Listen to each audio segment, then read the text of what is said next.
আউযু বিল্লাহি মিনাশ শাইতানির রাজিম বিসমিল্লাহির রহমানির রহিম। পরম করুণাময় আল্লাহর নামে শুরু করছি। এখন যে বিষয়টা আপনাদের সামনে আমি তুলে ধরব, নারী পুরুষ একই রকম নামাজ পড়বে না নামাজ ভিন্ন রকম পড়বে। একটা হাদিস আছে, সল্লু কামা রাআইতুমুনি উসাল্লি। আল্লাহ রাসূল বলেন, নামাজ পড়ো ওইভাবে যেভাবে আমাকে নামাজ পড়তে দেখো। এই হাদিসে নারী পুরুষ আলাদা করা হয়নি, নারী পুরুষ সবাই একই রকম নামাজ আদায় করবে।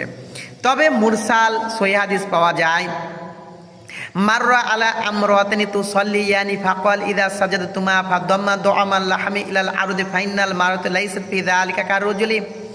রাসূলুল্লাহ সাল্লাল্লাহু আলাইহি সাল্লাম দুইজন সালাত গমনকারী মহিলার পাশ দিয়ে অতিক্রম করলেন।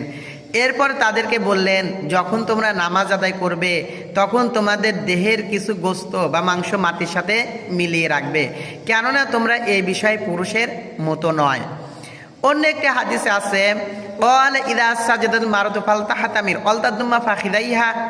আলী রাদিয়াল্লাহু তাআলা আনহু বলেন, মহিলারা যখন নামাজ আদায় করবে তখন পুঁতে বসবে এবং উরুগুলো বা উরুটা মিলিয়ে রাখবে। আরেকটা হাদিস পাওয়া যায়, আন্নাহু সুইলা কাইফা কুন্নান নিসা ইউসাল্লুনা আলা হাদি রাসূলুল্লাহ সাল্লাল্লাহু আলাইহি ওয়াসাল্লাম কুন্না ইয়াতারাব্বানা সুম্মা উমিরনা ওয়া খিতাফিসনা। আব্দুল্লাহ ইবনে ওমর রাদিয়াল্লাহু তাআলা আনহুকে জিজ্ঞাসা করা হলেন, আপনাদের সময় মহিলারা কিভাবে নামাজ আদায় করতেন?